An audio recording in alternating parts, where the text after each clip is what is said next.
श्री राम कृष्ण। देखो, आचार्य का कार्य है बड़ा कठिन।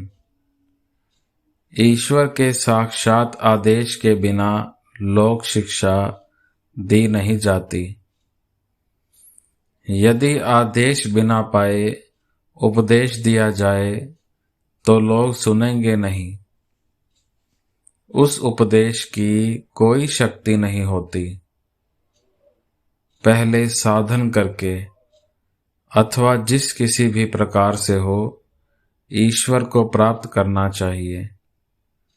उनका आदेश पाकर लेक्चर देना चाहिए।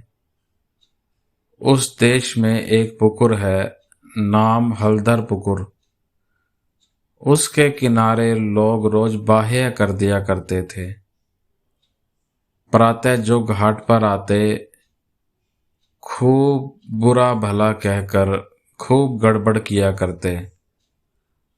उस गाली गलौज से कुछ भी काम नहीं होता था। दूसरे दिन फिर किनारे पर ही बाहे। अंत में म्यूनिसिपालिटी के चपरासी ने नोटिस टांग गया, यहाँ पर कोई ऐसा काम नहीं कर सकता। यदि करेगा तो दंड मिलेगा। इस नोटिस के बाद फिर कोई वहां गंदा नहीं करता था।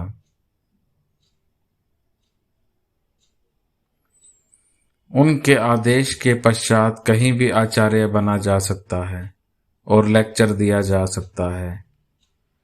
जो उनका आदेश पा लेता है वह उनके पास से शक्ति पा लेता है। तब आचार्य का यह कठिन कार्य कर सकता है।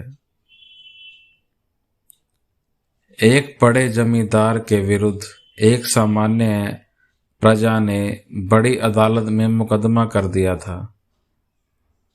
तब लोगों को पता लगा कि इस सामान्य व्यक्ति के पीछे एक बलवान व्यक्ति है। शायद एक और बड़ा जमींदार उसके पीछे रहकर मुकदमा चला रहा है। मनुष्य सामान्य जीव है। ईश्वर की साक्षात शक्ति बिना प्राप्त किए आचार्य के जैसा कठिन कार्य नहीं कर सकता।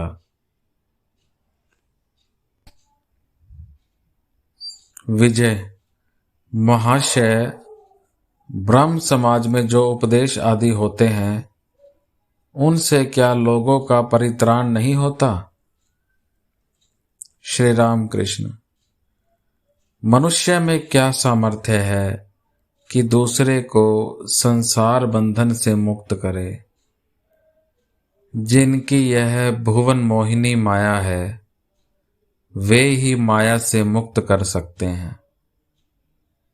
सच्चिदानंद गुरु के बिना और गति नहीं है। जिन्होंने ईश्वर लाभ नहीं किया, जिन्होंने उनका आदेश नहीं पाया, जो ईश्वर की शक्ति से शक्तिमान नहीं हुए, उनकी क्या सामर्थ्य है कि जीव का भवबंधन मोचन करें।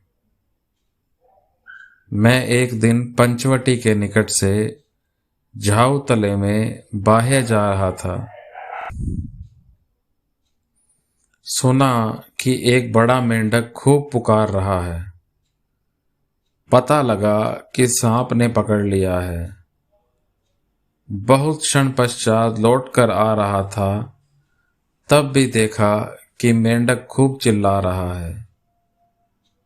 एक बार झांक कर देखा कि क्या हो रहा है।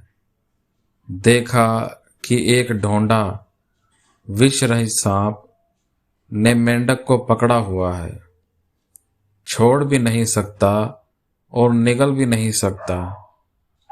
मेंढक की यंत्रणा समाप्त नहीं हो रही है। तब सोचा, अरे यदि काला नाग पकड़ता तो 3 चीत्कार में मेंढक चुप हो जाता।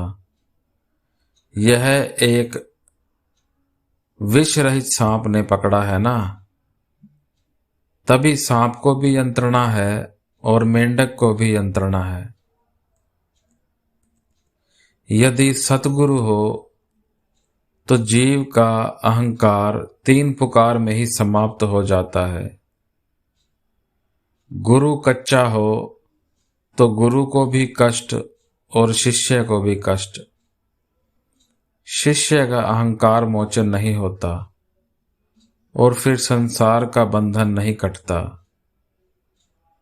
कच्चे गुरु के पल्ले पड़कर शिष्य मुक्त नहीं होता।